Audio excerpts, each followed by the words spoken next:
প্রচণ্ড গরম, আর এই গরমে রোদের ছটাটাও বেশ উঠেছে। এখন সবজি বলতে পেয়েছি আমি টমেটো, আর পেয়েছি ঢেঁড়স,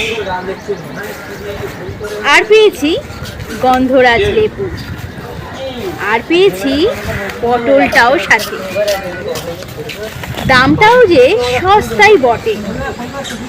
নিলাম আমি স্টেশন থেকে। বড্ড বেশি আমাদের ওখানে দামের কি বাহার। এত গরমে সবজি পচে যাচ্ছে, তাও দাম ছাড়ছে না। গরিব মানুষ তো সবজি খাওয়ার নামে অষ্টনম্বর।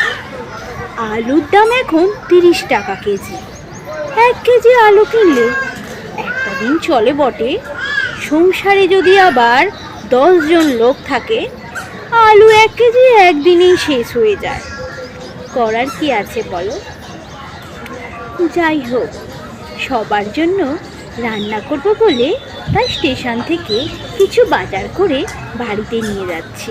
সবার জন্য রান্না করব। স্টেশনে চড়া রোদে বসে বসে কষ্টে আমার ঘাম বেরিয়ে যাচ্ছে। মাথায় জল দিয়েছি, ঘাড়ে পিঠে মুখে। ছাতাটা ফেলে এসেছি গাড়ির ওই ডিকিতে। এসেছিলাম পিজিতে, ছাতার বড়ই অভাব, পাইলাম না কোনোখানে ছাতা। শেষে বললাম বরকে, ছাতাটা রেখেছ কোথায় হে? বর আমাকে বলল, শুনি, ঘরের ছাতাটা আমি ডিকির ভেতরে রেখে দিয়ে এসেছি।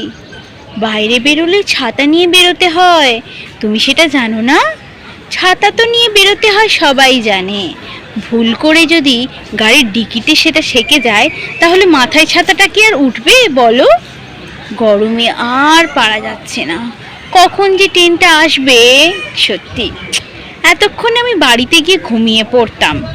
পিজিতে আমি গিয়েছিলাম বটে, 5 টাকার ডিম ভাত তরকারি সবই খেয়ে নিয়েছি পেটটি পুড়ে। আর কি করব বলো? যখন আমরা পিজিতে গিয়েছিলাম তখন খুব জোর খিদে পেয়েছিল আমারে, তাই তো ওখান থেকে খেলাম আমি এত কিছু কিনে। তারপর বাড়িতে আসবো ট্রেনে আমি খেলাম মেট্রোর হাওয়া। মেট্রোতে চলছিল এসি। সেই এসির ঠান্ডা হাওয়া খেতে খেতে যখন আমি আমার স্টেশনে এসে পৌঁছালাম, তখন আমি আবার ট্রেন থেকে নামতেই প্রচণ্ড গরম আমাকে তেড়ে এলো। আমার শরীরে পুরো গরমে গরম হয়ে গেল।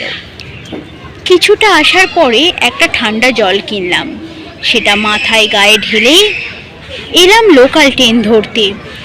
Budge Budge local train. ট্রেনটা আসবে 3টের সময়, তাই আমি অপেক্ষায় আছি এখানে। নমস্কার।